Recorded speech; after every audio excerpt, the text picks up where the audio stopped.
నమస్తే, తాండవ న్యూస్కు స్వాగతం. కాకినాడ జిల్లా తుని నియోజకవర్గంలో ప్రసిద్ధి చెందిన శ్రీ తలుపులమ్మ అమ్మవారి గంధ అమావాస్య ఉత్సవాలు ఘనంగా ప్రారంభమయ్యాయి. సుదూర ప్రాంతాల నుండి వచ్చే భక్తులకు ఎటువంటి ఇబ్బందులు లేకుండా ప్రత్యేక ఏర్పాట్లు చేసినట్లు దేవస్థానం అధికారులు తెలిపారు. తుని మండలంలోని కొత్తూరు గ్రామ దేవత శ్రీ తలుపులమ్మ అమ్మవారి వార్షిక మహోత్సవాలు అంగరంగ వైభవంగా ప్రారంభమయ్యాయి. కొత్తూరు గ్రామం నుంచి అమ్మవారి గరగలను లోవలోని పుట్టదారకు తీసుకొచ్చి ప్రత్యేక పూజలు నిర్వహించారు. అనంతరం గ్రామ పెద్దలు, అర్చకులు భక్తుల సమక్షంలో ఉత్సవాలకు శ్రీకారం చుట్టారు. వేడుకల మొదటి రోజునే వివిధ ప్రాంతాల నుండి భక్తులు పెద్ద ఎత్తున తరలివచ్చి అమ్మవారి దర్శనం చేసుకుని తీర్థ ప్రసాదాలను స్వీకరించారు. 10 రోజుల పాటు జరిగే ఈ మహోత్సవాలకు భక్తులకు ఎలాంటి ఇబ్బందులు కలగకుండా అన్ని ఏర్పాట్లు చేసినట్లు దేవస్థానం కార్యనిర్వహణాధికారి పి విశ్వనాథరాజు తెలిపారు. కాకినాడ జిల్లా తుని మండలం లోవ గ్రామంలో వేంచేస్తున్న స్వయంభు శ్రీ తలంపులమ్మ అమ్మవారి వార్షిక జాతర మహోత్సవాలు ఈ రోజు నుంచి ఘనంగా ప్రారంభమవుతున్నాయి. శ్రీ అమ్మవారిని లోవకత్తూరు రామాలయంలో ఉన్న గరగల్ని ఆలయానికి తీసుకొచ్చి అమ్మవారి సహజ సిద్ధంగా వెలిసిన పుట్టదార దగ్గరికి వెళ్లి గరగలన్నీ శుభ్రం చేసి అమ్మవారి దగ్గర పూజించి ఈరోజు ఊరేగింపుగా లోవకత్తూరు గ్రామస్తులు అందరూ వచ్చి వారు గ్రామానికి అమ్మవారిని తోడుకొని వెళ్ళటం జరుగుతుంది.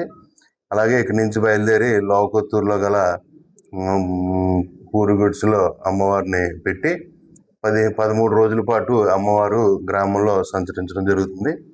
ఈరోజు సాయంత్రం మొదటగా అమ్మవారి పుట్టినిళ్ళైన తుని రాజావారి ఇంటికి వెళ్ళి మొదట పానుపు అక్కడ వేయటం ద్వారా ఈ జాతర కార్యక్రమాలు ప్రారంభమవుతాయి. అక్కడి నుంచి ప్రతిరోజు వివిధ సాంస్కృతిక కార్యక్రమాలతోటి అమ్మవారు గ్రామం అంతా ప్రతిరోజు సాయంత్రం గ్రామోత్సవం నిర్వహించడం జరుగుతుంది. అలాగే ఈ నెల 16వ తారీఖున అత్యంత వైభవంగా అమ్మవారు ఆలయం నుండి వివిధ సాంస్కృతిక కార్యక్రమాలతోటి ఊరేగింపుగా లోవకొత్తూరు వెళ్ళి గ్రామం అంతా గ్రామోత్సవం నిర్వహించి లోవకొత్తూరులో ఉన్న అమ్మవారి ఉపాలయం గ్రౌండ్లో రాత్రి అంతా కూడా జాగరణ కార్యక్రమం ఉంటుంది.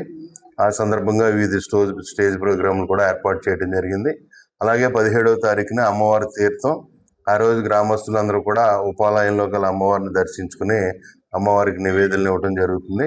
ఆ రోజు సాయంత్రం కూడా అమ్మవారికి వివిధ సాంస్కృతిక కార్యక్రమాలు, అలాగే లోవకొత్తూరు గ్రామస్తులందరూ కూడా అమ్మవారి ఆలయానికి వచ్చి వివిధ రూపాల్లో అలంకరించుకుని రథాల మీద ఊరంతా కూడా ఊరేగింపు జరుగుతుంది. ఈ కార్యక్రమంలో లోవకొత్తూరు గ్రామం నుంచే కాకుండా పరిసర గ్రామాల నుంచి కూడా వేలాది మంది భక్తులు ఇచ్చేసి ఈ 2 రోజు కార్యక్రమంలో విశేషంగా పాల్గొంటారు. కాబట్టి అందుకు తగ్గ ఏర్పాట్లన్నీ చాలా ఘనంగా నిర్వహించడం జరిగింది.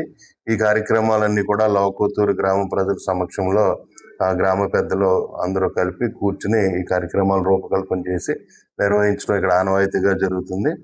అలాగే ఈ అమ్మవారి జాతర కార్యక్రమాల్లో భక్తులు విరివిగా పాల్గొని అమ్మవారిని పూజించి సేవించి అమ్మవారి ప్రసాదం స్వీకరించి అమ్మవారి కృపకు పాత్రలు కావాల్సిందిగా కోరుచున్నాం. Tandava News.